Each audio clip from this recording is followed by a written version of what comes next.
الحمد لله رب العالمين والصلاة والسلام على رسوله الأمين وعلى آله وصحابه أجمعين أما بعد قال الله سبحانه وتعالى يا أيها الذين آمنوا كلوا من طيبات ما رزقناكم واشكروا لله إن كنتم إياه تعبدون۔ اللہ سبحانہ و تعالی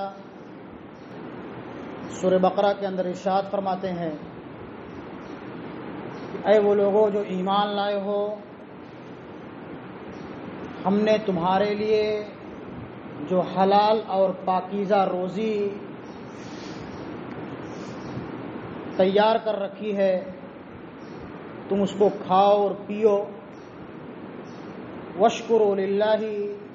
اور اللہ رب العالمین کی شکر گزاری کرو، ان کنتم ایاہ تعبدون، اگر تم اللہ کی عبادت خالص عبادت کرنے والے ہو۔ دوسری جگہ اللہ رب العالمین فرماتے ہیں کہ یا ایھا الناس کلوا مما فی الارض حلالا طیبا ولا تتبعوا خطوات الشیطان انہ لکم عدو مبین۔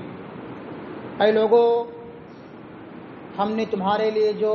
روزیاں حلال کی ہیں تم ان کو کھاؤ اور پیو، ولا تتبعوا خطوات الشیطان، اور شیطان کی اتباع اور پیروی مت کرو، شیطان کے پیچھے مت چلو۔ کیوں؟ اس لیے کہ انہ لکم عدو مبین، شیطان تمہارا کھلا ہوا دشمن ہے۔ صحیح مسلم کی روایت ہے جس کے راوی حضرت ابو ہریرہ رضی اللہ تعالیٰ عنہ ہیں، وہ فرماتے ہیں کہ اللہ کے رسول فرماتے ہیں صلی اللہ علیہ وسلم، ان اللہ طیب لا یقبل الا طیبا، اللہ خود پاک ہے اور پاک ہی چیزوں کو پسند فرماتا ہے۔ وان اللہ امر المؤمنین بما امر به المرسلین، اللہ رب العالمین نے اپنے مومن بندوں کو انہی کاموں کے کرنے کا حکم دیا ہے، انہی روزیوں کو، انہی چیزوں کو کھانے اور پینے کا حکم دیا ہے، جن چیزوں کے کھانے اور پینے کا حکم اس نے اپنے پیغمبروں اور رسولوں کو دیا ہے۔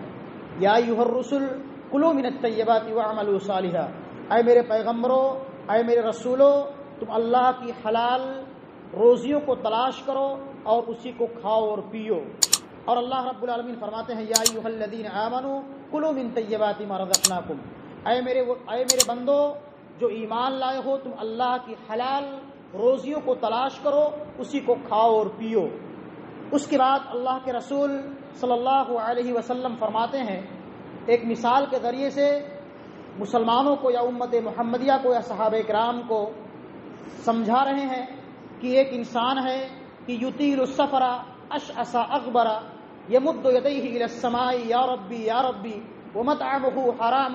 ومشربہ حرام وملبسہ حرام وغذی بالحرام فأنا یستجاب لذلک۔ اللہ کے رسول نے ایک مسافر کا تذکرہ فرمایا جو دور دراز علاقے کا سفر کر رہا ہے، چاہے وہ جہاد کرنے کی غرض سے کر رہا ہے یا رب العالمین کے مقدس گھر کی زیارت کرنے کے لیے۔ جہاد کرنا بھی اللہ رب العالمین کے ہاں بہت ہی محبوب اور پسندیدہ عمل ہے، اور خانہ کعبہ کا طواف کرنا، حج کی ادائیگی کرنا بھی اللہ کے ہاں بہت ہی محبوب اور پسندیدہ عمل ہے۔ وہ چاہے جس نیت کے ساتھ دور دراز علاقے کا سفر کر رہا ہے، اور ایسا مسافر یمد یدیہ الی السماء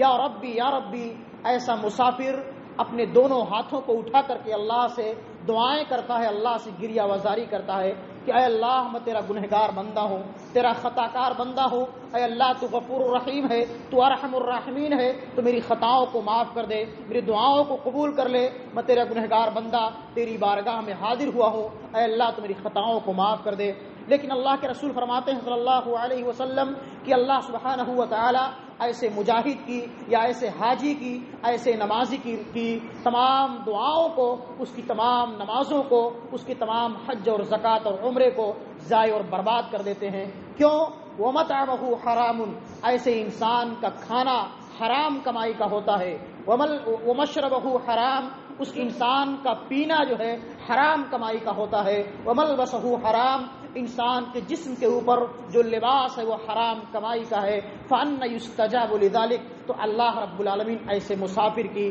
ایسے انسان کی، ایسے حاجی کی دعاؤں کو کیوں کر قبول فرمائے گا؟ صحیح مسلم کی روایت ہمیں اور آپ کو اس بات کی تعلیم دے رہی ہے کہ اگر انسان کی روزی حلال ہے، اگر انسان کی کمائی حلال ہے تو اللہ سبحانہ و تعالی اس کی دعاؤں کو قبول فرمائیں گے، اس کی نیکیوں کو قبول فرمائیں گے۔ لیکن اگر انسان کی روزی حلال نہیں ہے بلکہ انسان حرام طریقے سے کماتا ہے، خود کھاتا ہے، اپنے بال بچوں کو کھلاتا ہے، تو ایسے انسان کی نہ تو دعائیں اللہ کی بارگاہ میں مقبول ہوں گی، نہ اس کے حج اور عمرے اللہ کی بارگاہ میں مقبول ہوں گے۔ جبکہ ایک دوسری روایت کے اندر اللہ کے رسول فرماتے ہیں کہ 3 لوگوں کی دعاؤں کو اللہ ضرور سنتا اور قبول فرماتا ہے، اس میں سے ایک مظلوم کی دعا جس پر سماج کے اندر ظلم و زیادتی ہو رہی ہو، اور اگر مظلوم اللہ رب العالمین سے دعائیں کرے تو اللہ رب العالمین اور اس مظلوم کے درمیان کوئی پردہ حائل نہیں ہوتا، ڈائریکٹ اللہ سبحانہ و تعالی اس مظلوم کی دعا کو سنتا اور قبول فرماتا ہے۔ اور ایک مسافر کی دعا، اگر انسان حالت سفر میں ہے اور اللہ سے دعائیں کرتا ہے تو اس مسافر کی دعاؤں کو اللہ سنتا اور قبول فرماتا ہے۔ اور تیسرا انسان، ایک باپ اگر اپنی اولاد کے حق میں اللہ سے دعائیں کرتا ہے تو اس باپ کی دعاؤں کو اللہ سنتا اور قبول فرماتا ہے، لیکن اس شرط کے ساتھ کہ ان تینوں میں سے کوئی حرام نہ کھاتا ہو۔ اگر کوئی حرام کھائے گا، حرام اپنے بال بچوں کو کھلائے گا، تو نہ تو اولاد کی دعائیں والدین کے حق میں اور نہ والد کی دعائیں یا والدین کی دعائیں اولاد کے حق میں قبول کی جائیں گی۔ یہ صحیح روایتیں اس بات پر دال ہیں کہ ہمیں اور آپ کو اللہ اور اس کے رسول اس بات کی تعلیم دے رہے ہیں کہ ایک مسلمان کو چاہیے، ایک انسان کو چاہیے کہ اس دنیا کے اندر جو کچھ کمائے وہ حلال روزی کمائے، حلال خود کھائے، اپنے بال بچوں کو کھلائے۔ اللہ کے رسول فرماتے ہیں صلی اللہ علیہ وسلم کہ جو انسان حرام کھاتا ہے، اپنے بال بچوں کو کھلاتا ہے، تو اس کا جسم جو ہے زیادہ مستحق ہے جہنم کے لیے، اور اس کا جسم جو ہے جہنم کے اندر جائے گا، اور جنت کے اندر حرام خور جنت کے اندر داخل نہیں ہو سکتا۔ اللہ کے رسول فرماتے ہیں کہ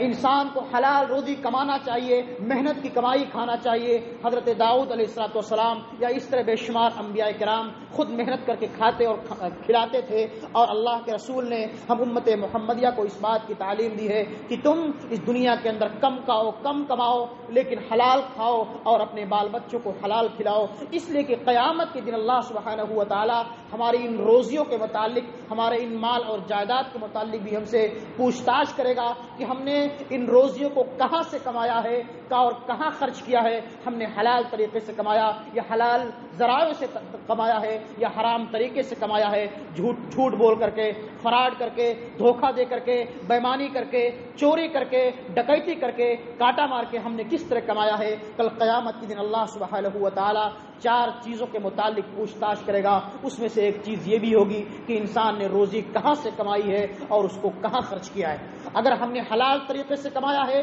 اور حلال طریقوں پر خرچ کیا ہے تو ایسے انسان کامیاب اور کامرا ہوں گے، اور اللہ رب العالمین ایسے لوگوں کے کاروبار میں، ان کی تجارت میں، ان کی آل اولاد میں برکت دے گا اور ایسے لوگوں کی دعاؤں کو قبول فرمائے گا۔ اگر ہم اور آپ اس دنیا کے اندر کاروبار کرتے ہیں، تجارت کرتے ہیں، تو چاہیے کہ ہم حلال روزی کمائیں اور حلال کاروبار کریں اور حرام خوری سے اپنے آپ کو بچائیں۔ اللہ رب العالمین قرآن کریم کے اندر ارشاد فرماتا ہے، یا ایھا الذین آمنوا اتقوا اللہ ولتنظر نفس ما قدمت لغد واتقوا اللہ ان اللہ خبیر بما تعملون۔ اے لوگو جو ایمان لائے ہو، تم اپنے اعمال کا محاسبہ کرو، کل قیامت کے دن تمہارے اعمال کے حساب سے تمہیں سزا اور جزا دیا جائے گا۔ اگر تم نے اس دنیا کے اندر نیک اعمال کیے ہوں گے، اچھے اعمال کیے ہوں گے، تمہارے کاروبار، تمہاری تجارت حلال طریقے سے ہوں گے، اور تم نے اپنے ان کاروبار، اپنے ان پیسوں کو حلال طریقوں پر خرچ کیے ہوں گے، تو اللہ رب العالمین تمہیں تمہارا اچھا بدلہ دے گا۔ یا ایھا الذین آمنوا اتقوا اللہ ولتنظر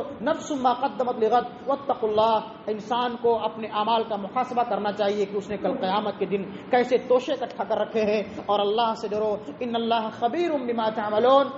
اللہ رب العالمین انسان کے تمام اعمال سے بخوبی واقف ہے۔ اگر ہم لوگوں کی نظروں سے اوجھل ہو کر کے کاٹا مارتے ہیں، بےمانی کرتے ہیں، جھوٹ بولتے ہیں، تو آپ اس بات کو جان لیجئے کہ ہمارا رب جو عرش پر مستوی ہے وہ ہمارے تمام اعمال سے بخوبی واقف ہے۔ اس لیے ہم چاہے رات کی تاریکی اور تنہائی میں کوئی گناہ کا کام کریں یا جھوٹ بولیں، فراڈ کریں، دھوکہ دیں، تو ہمارا رب ہم سے بخوبی واقف ہے۔ اس لیے ہمیں اور آپ کو چاہیے کہ ہم حلال روزی کمائیں، کھائیں اور اپنے بال بچوں کو کھلائیں، اسی میں ہماری اور آپ کی کامیابی اور کامرانی ہے۔ اس اللہ رب العالمین ہماری دعاؤں کو قبول فرمائے گا، ہماری نیکیوں کو قبول فرمائے گا۔ اللہ ہمیں نیک اعمال کرنے کی توفیق عطا فرما اور ہمیں حلال کمانے، کھانے اور کھلانے کی توفیق عطا فرما۔ آمین۔ والسلام علیکم ورحمۃ اللہ۔